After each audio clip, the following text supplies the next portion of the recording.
পরিস্থিতির বদল হচ্ছে না বলে বারবার বলতে হচ্ছে।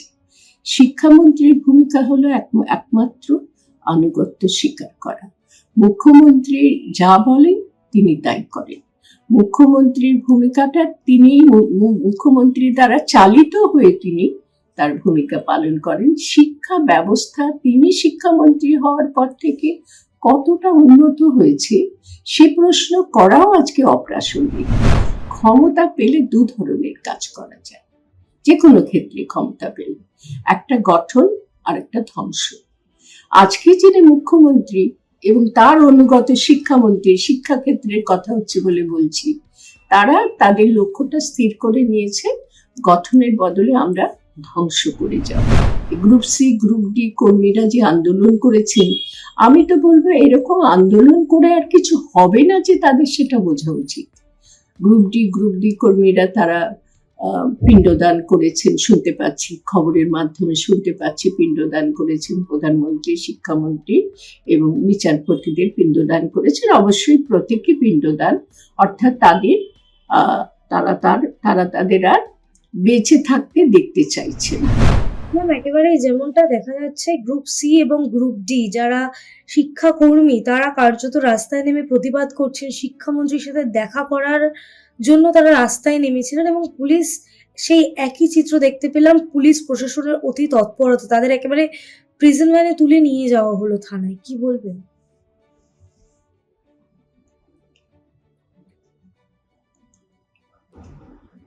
পুরো রাজ্য জুড়ে বঞ্চনার চিত্রটা এত বেশি বাস্তব এবং সেটা কঠোর বাস্তব যে আমরা সত্যি হজম করতে পারছি না পরিস্থিতিটা। গোটা রাজ্য জুড়ে চেষ্টা করা হচ্ছে শিক্ষা ব্যবস্থা সম্পূর্ণভাবে বিধ্বস্ত হোক। কি মুখ্যমন্ত্রী কি শিক্ষামন্ত্রী তারা অত্যন্ত সচেতনভাবে সেটা করছেন। শিক্ষামন্ত্রী করছেন বলাটা ঠিক নয়, কারণ মুখ্যমন্ত্রী নামটা খুব সুপ্রযুক্ত হয়েছে শব্দটা।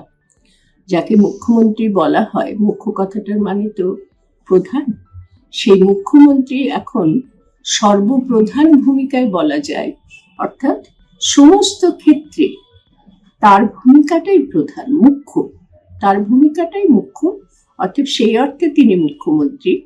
কিন্তু মুখ্যমন্ত্রীর যথার্থ ভূমিকা যেটা গণতন্ত্রে হওয়ার কথা, সেই ভূমিকা নিতে তিনি ব্যর্থ বলবো না, তিনি একেবারে পরিকল্পিতভাবে সেই ভূমিকা যাতে না নিতে হয় তার ব্যবস্থা করছেন। সেই জন্য সেক্ষেত্রে শিক্ষামন্ত্রীর ভূমিকাটা কি আমাদের প্রশ্ন রাখা উচিত, এবং আমি সেখানে পরিষ্কার উত্তর পাই। শিক্ষামন্ত্রীর ভূমিকা হলো শুধুমাত্র, আমি অনেকবার বলেছি, একই কথা বারবার বলা হয়ে যাচ্ছে, সেটা ঠিক না, কিন্তু পরিস্থিতির বদল হচ্ছে না বলে বারবার বলতে হচ্ছে। শিক্ষামন্ত্রীর ভূমিকা হলো একমাত্র আনুগত্য স্বীকার করা। মুখ্যমন্ত্রী যা বলেন তিনি তাই করেন। মুখ্যমন্ত্রীর ভূমিকাটা মুখ্যমন্ত্রী দ্বারা চালিত হয়ে তিনি তার ভূমিকা পালন করেন। শিক্ষা ব্যবস্থা তিনি শিক্ষামন্ত্রী হওয়ার পর থেকে কতটা উন্নত হয়েছে সে প্রশ্ন করাও আজকে অপ্রাসঙ্গিক, কারণ উন্নত হওয়ার বদলে ধ্বংসের রূপটাই আমরা দেখতে পাচ্ছি। স্কুলগুলিতে শিক্ষক নেই, শিক্ষাকর্মী নেই, ছাত্ররাও অল্প বয়স, যারা বিশেষ করে অসহায় ঘরের ছেলে মেয়ে, তারা সমস্ত শ্রমের ক্ষেত্রে চলে যাচ্ছে। শিক্ষা প্রতিষ্ঠানগুলো, বিশেষ স্কুল শিক্ষা প্রতিষ্ঠানগুলো খা মরুভূমির মতন হয়ে যাচ্ছে। শিক্ষামন্ত্রী তো সেখানে বসে কি করছে? আর শিক্ষামন্ত্রীর মাথার উপরে রয়েছেন যে মুখ্যমন্ত্রী, যার ভূমিকা প্রধান হওয়ার কথা, যিনি শিক্ষামন্ত্রীকে তলব করে বলবেন যে কি হচ্ছেটা কি, একটা কাজ হচ্ছে না, পুরো রুক্ষ মরুভূমি হয়ে যাচ্ছে, তার বদলে তাকে নির্দেশ দিয়ে রাখা হয়েছে সমস্তটাই অচল অবস্থা হয়ে যাক। আর সেই অচল অবস্থাটা খুব সুন্দরভাবে তৈরি করা হয়েছে, চলছে, চলবে, এটাই করা হচ্ছে। শিক্ষাক্ষেত্রে বিশেষ বিশেষ ভূমিকা কাদের? শিক্ষক না হলে শিক্ষা প্রতিষ্ঠান, স্কুলগুলো চলে না। সেই শিক্ষা নিয়োগের ক্ষেত্রে খালি দুর্নীতি দুর্নীতি দুর্নীতি কথাটা উঠছে। আমার তো মনে হয় শিক্ষা নিয়োগের ক্ষেত্রে নীতি, দুর্নীতি, সুনীতি, কুনীতি এসব প্রশ্নই ওঠে না। যেটা করা হচ্ছে যে শিক্ষক নিয়োগকে মুলতবি রাখা হয়েছে। যেটুকু করা হচ্ছে নিয়োগ, সেটুকু হচ্ছে নিজের লোকদের, অশিক্ষিত, কিছুই জানে না, শিক্ষার ধারে কাছে নেই, এরকম নিজের মানুষদের নিজের দলের প্রতিষ্ঠার জন্য দলীয় আনুগত্য তাদের কিনে নিয়ে তাদেরকে নিয়োগ করা হচ্ছে। সেটাকেই দুর্নীতি বলা হচ্ছে। আমি বলবো দুর্নীতি বললে কম বলা হয়, নীতিহীনতার চূড়ান্ত। দুর্নীতি মানে খারাপ নীতি, আর আমি বলবো নীতিহীনতা, নীতি বলেই কিছু নেই, নৈতিকতা বলেই কিছু নেই। যিনি এইটা করছেন তার বোঝা উচিত যে শিক্ষা ছাড়া কোনো জাতি কখনোই উঠতে পারে না, কোনো জাতি না। আমাদের বাঙালি জাতির কথাই আমরা বলবো, পশ্চিমবঙ্গ রাজ্যের ক্ষেত্রে বাঙালি জাতির ধ্বংস অনিবার্য হয়ে উঠেছে। কোথায় যাচ্ছে? গার্জেনরা, অভিভাবকরা কেন তারা রুষ্ট নয়, ক্ষুব্ধ নয়? কেন তারা রাস্তায় নামছেন না যে আমাদের ছেলে মেয়েদের ভবিষ্যৎ এভাবে নষ্ট করা? তোমরা কারা? আমাদের অধিকার আছে শিক্ষা পাওয়া, তোমাদের সেটা দিতে হবে। এই রকম আন্দোলনের ভূমিকা আমরা দেখতে পাচ্ছি না, বরং নেমে আসছে খুব কাদের উপরে? শিক্ষাকর্মীদের মধ্যে আবার গ্রুপ সি, গ্রুপ ডি এরকম বিভাগ রয়েছে। শিক্ষকদের মধ্যেও বিভিন্ন বিভাজন রয়েছে, প্রধান শিক্ষক, অ্যাসিস্ট্যান্ট শিক্ষক, সহকারী শিক্ষক, শিক্ষকদের সঙ্গে যারা কাজ করেন, যাদের সহযোগিতা করেন তাদের বলে শিক্ষাকর্মী। একটা শিক্ষা প্রতিষ্ঠান, একটা স্কুল চলতে গেলে কত দিক থেকে তাকে সুরক্ষা দিতে হয়। সেক্ষেত্রে একটা নীতিই চলছে, দুর্নীতি না, একটা নীতিই চলছে। সেই নীতিটা হলো সব ধ্বংস করে দেওয়া। আমি এখানে একটা তত্ত্বের কথা বলবো। তত্ত্বটা হলো, ক্ষমতা পেলে দু ধরনের কাজ করা যায় যে কোনো ক্ষেত্রে। ক্ষমতা পেলে একটা গঠন আর একটা ধ্বংস। আজকে যিনি মুখ্যমন্ত্রী এবং তার অনুগত শিক্ষামন্ত্রী, শিক্ষাক্ষেত্রের কথা হচ্ছে বলে বলছি, তারা তাদের লক্ষ্যটা স্থির করে নিয়েছে, গঠনের বদলে আমরা ধ্বংস করে যাব। এবং ক্ষমতার সেই চূড়ান্ত রূপ আমরা দেখছি। কোনো প্রতিরোধ নেই, কোনো বিকল্প, কোনো দলীয় অবস্থান নেই। বিকল্প মানে বিক্ষুব্ধ জনগণও নেই, আমরা সেই চেহারা দেখতে পাচ্ছি না কোথাও। যার ফলে এরা বিনা প্রতিবাদে, বিনা প্রতিরোধে এগিয়ে চলেছে ধ্বংসটাকে চূড়ান্ত করবার ক্ষেত্রে। গ্রুপ সি, গ্রুপ ডি কর্মীরা যে আন্দোলন করেছেন, আমি তো বলবো এরকম আন্দোলন করে আর কিছু হবে না, যে তাদের সেটা বোঝা উচিত। গ্রুপ ডি কর্মীরা তারা পিণ্ডদান করেছেন, শুনতে পাচ্ছি, খবরের মাধ্যমে শুনতে পাচ্ছি, পিণ্ডদান করেছেন প্রধানমন্ত্রী, শিক্ষামন্ত্রী এবং বিচারপতিদের পিণ্ডদান করেছেন। অবশ্যই প্রত্যেকই পিণ্ডদান, অর্থাৎ তারা তাদের আর বেঁচে থাকতে দেখতে চাইছে না। এর একটা খুব কঠোর বাস্তব দিক আছে। তারা নিজেরা বেঁচে থাকার ক্ষেত্রে বেহাল দশায় পড়েছেন বলে তাদের মনে হচ্ছে যাদের জন্য তাদের এই বেহাল দশা, তাদের তারা প্রতীকী পিণ্ডদান করতে বাধ্য হয়েছেন। এইরকম একটা কাণ্ড ঘটানো অন্যদের ক্ষেত্রে কাছে মনে হতে পারে যে এতটা নির্মম তারা হতে পারলেন, জীবন্ত মানুষের পিণ্ডদান তারা করতে পারলেন, এবং বিভিন্ন অত্যন্ত উচ্চ পদে থাকা মানুষদের, প্রথমত মুখ্যমন্ত্রী সারা রাজ্যের মাথার উপর বসে আছে, দ্বিতীয়ত শিক্ষাক্ষেত্রটা যার পুরো দেখভাল করার কথা, যিনি দেখভাল করলে শিক্ষাক্ষেত্রটা পুরোপুরি সুক্ষেত্রে পরিণত হতে পারে, উন্নয়নের ক্ষেত্রে পরিণত হতে পারে, সেই শিক্ষামন্ত্রীরও তারা নাকি শুনতে পাচ্ছি, জানি না খবর কি ঠিক জানা তো নেই, কিন্তু শুনতে পাচ্ছি যে তারও পিণ্ডদান তারা করেছে, প্রতীকী পিণ্ডদান, এবং বিচারপতি দুজনের পিণ্ডদান করেছে। এখানে ন্যায় অন্যায়ের বিচার হতে পারে তাদের এই পিণ্ডদান প্রক্রিয়াটা নিয়ে। মানুষ বলবে অন্যায়, অত্যন্ত অন্যায় তারা করেছে। এই অন্যায় কেন তারা করছে? বিশেষ করে বিচারপতিদের সম্পর্কে যদি এটা করা হয়, তাহলে প্রশ্ন উঠবে যে আদালত অবমাননা করা হয়েছে। এই তিনটে ক্ষেত্রেই আমার যেটুকু বক্তব্য সেটা বলে আমি শেষ করব। প্রতিটা মানুষের বেঁচে থাকার অধিকার আছে। প্রতিটা মানুষের বেঁচে থাকার জন্য যা যা প্রয়োজন, গণতান্ত্রিক দেশে জনগণের অংশ হিসেবে প্রতিটা মানুষের প্রত্যেকটি অধিকার, তাদের অধিকারকে মান্যতা দেওয়ার কর্তব্য রয়েছে প্রধানমন্ত্রী, শিক্ষামন্ত্রী এদের। বিশেষ করে শিক্ষাক্ষেত্রে এরা যখন অসহায় অবস্থায় পড়েছে। এত অসহায়, তাদের বেঁচে থাকাটা তাদের কাছে এত নিরর্থক হয়ে উঠেছে যে তারা অন্যের বেঁচে থাকাকে কটাক্ষ করছে। যাদের বেঁচে থাকানোকে আমি তো ন্যায়কর্ম বলতে পারি না, কিন্তু অত্যন্ত স্বাভাবিক বলে আমার মনে হচ্ছে।